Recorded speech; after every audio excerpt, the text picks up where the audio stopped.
Evan Centopani is one of the most respected and talented bodybuilders on the scene today.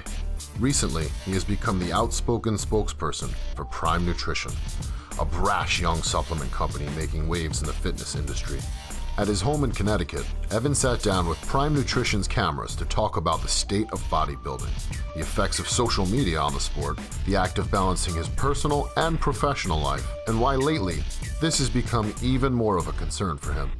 One of Evan's main criticisms of the way bodybuilding is portrayed today is the tendency for many of the athletes to fish for attention by making posts on Facebook and other social media sites to try to turn bodybuilding into an epic struggle that highlights only the suffering. He doesn't see it that way. I see it all the time. I see it in the gym, I see it online, I see it on Instagram. I see people who want to be recognized, right? They want to be that competitor. They want to win this. They want to be a pro. They want to compete in the Olympia, right? So they have all these kind of like their bucket list, all these big aspirations. But they don't even like bodybuilding. You know what I mean? They don't like to diet. They got this whole list of things they don't like. I don't like to diet. I don't like to eat this. I don't like doing cardio. What do you want to do that for then? You want to eat junk food? That's what you fantasize about? You can have that, man. You can have it. You can have it right now. Or do you want something? Is there something that what do you really want? And let's be honest. Most of the time, it's harder to figure out what you really want than it is to actually get it. I think that for some people, if they worked a desk job, they would find a way to, portray it as the epic struggle. Like they could somehow equate that to leading the front line in a war. I don't want to use the word struggle. You know what I mean? It's not like that. Struggle is, adversity is, those are words like, okay, if I were sick with cancer, okay, and I can't bodybuild anymore, and I have no money coming in, and we're going to lose our home, all right? That's struggle, all right? That's adversity, okay? Adversity is not, well, should I spend 2 hours in the gym or 3 because I have to do an extra so many sets for my calves today, and adversity is eating this meal, and it's chicken and rice, and I don't want to eat that again. That's not adversity, man. Adversity is you got no food, and you have no money to buy it. That's not me. As a young boy, Evan often struggled with his weight and body image.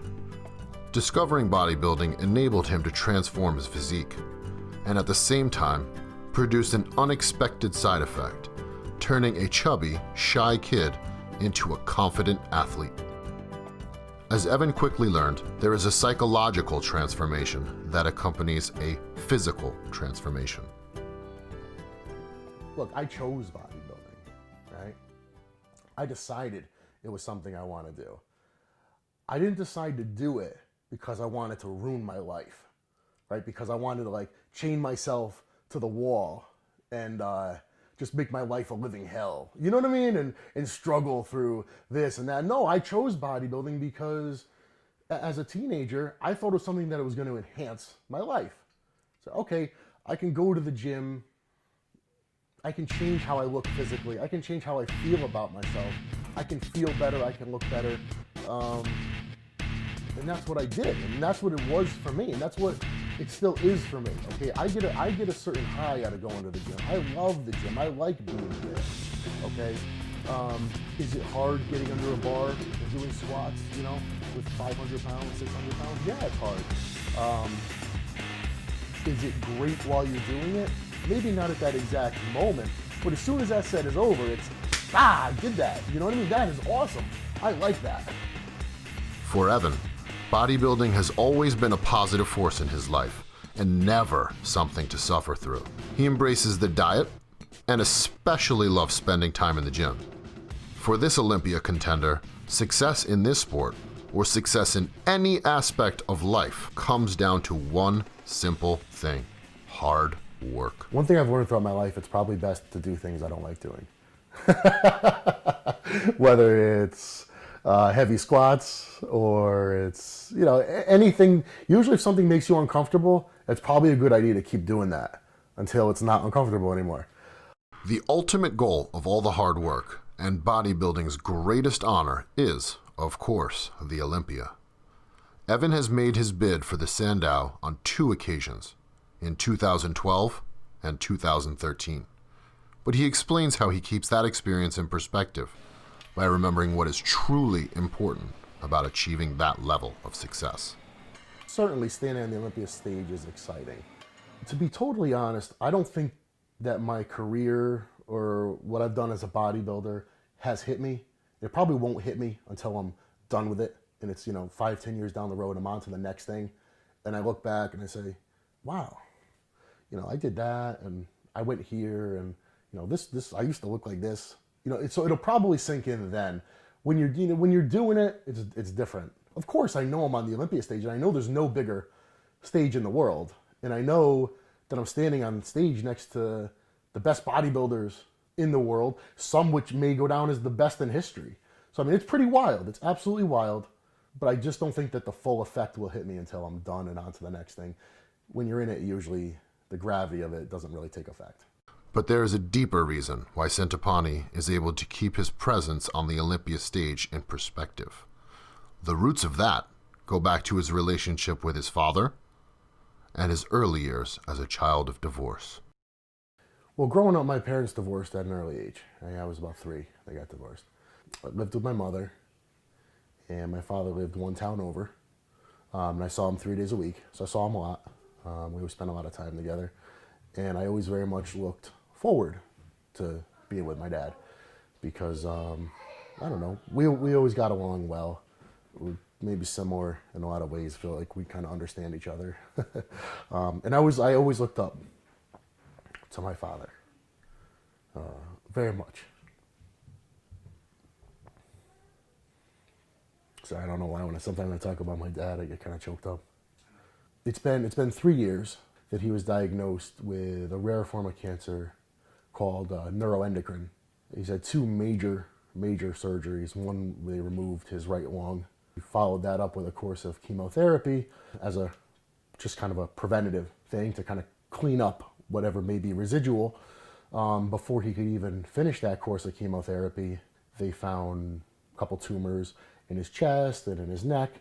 So he went in for his 2nd major surgery at the end of last year, which they had to do a full sternotomy and open up his chest and remove tumors there. They had to cut his neck from side to side. They had to remove one of his carotid arteries because there was a tumor.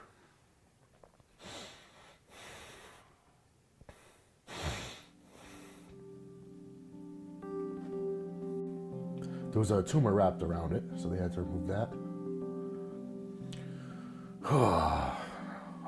And remove a couple tumors from his neck. And then they followed that up with a really, really harsh course of chemo. And that one did a number on him. But yeah, my father's always a huge positive influence in my life. So I learned a lot of things from him growing up. I know probably everybody looks at their father as the biggest, strongest guy and, someone who can do anything and he knows everything. Really always looked at my father that way. And still to this day, still always very impressed with everything that he knows and everything that he has the ability to do. I always saw my father as a determined person. Maybe so far as to say that he's stubborn, but really never gave up, doesn't give up on things, and always just looks for a way, whatever way there is to make something work, he'll find a way to fix it, His experience with his father's struggle has reinforced something his dad said to him when he first got into bodybuilding. Just don't do anything stupid. Think twice when it comes to your health. Obviously, this advice is hitting home even more now, especially since the birth of his daughter. If being the #1 bodybuilder in the world was all I cared about, then I would probably go down that road. And I wouldn't care about my health. I wouldn't care about anything else. I would just do that. But that's not the approach I take. That's not how I feel about it. So for me, I want to get on stage next time and I want to be significantly better. Okay, and I feel that I have the potential to be. But to do it in a safe way, or at least what I consider to be a safe way, takes a little bit more time. Things are pretty good. We live what I consider to be a pretty good life. It's pretty normal. Like I look around at a lot of other people and I say, geez, their life is chaotic. They don't sit down for dinner together. Their life is just chaos. Now, I feel that my life is pretty calm. I'm not saying it's easy, but I think most things are what you make them. It's like a situation could be as easy or as difficult as you make it. If you want to complicate it, you could certainly do it. Someone life's biggest problems or questions have the most simple answers. Although it sometimes doesn't always seem that way. The coming year will certainly be an interesting one and may determine Evan's future as a competitive bodybuilder. And Prime Nutrition's cameras will be there throughout his contest preparations. Subscribe to our YouTube channel to follow along as we post updates in the coming months. We've got a product in the works right now. We've been working with John Meadows, right? Formulating his intra-workout drink. It's a combination of highly branched cyclic dextrins, very bioavailable, quick carbohydrate, combined with free-form amino acids, essential aminos, in about a 2-to-1 carb to amino ratio. Naturally flavored, naturally sweetened. Awesome. I used it for about 2 weeks straight. Well, we've been going through different prototypes, different flavors and things like that. Love it. It is a real product. Because there's some products that are great that maybe you don't feel them working, but they are doing something very good. But this is a product where you notice my recovery, like, immediately was improved. The last time I was really excited, about a sports product, it's been a while. A lot of them, it's the same old stuff, And I'm all about the basics. But this product is good. And it's good, honestly, it is basic. It is basic, but it works.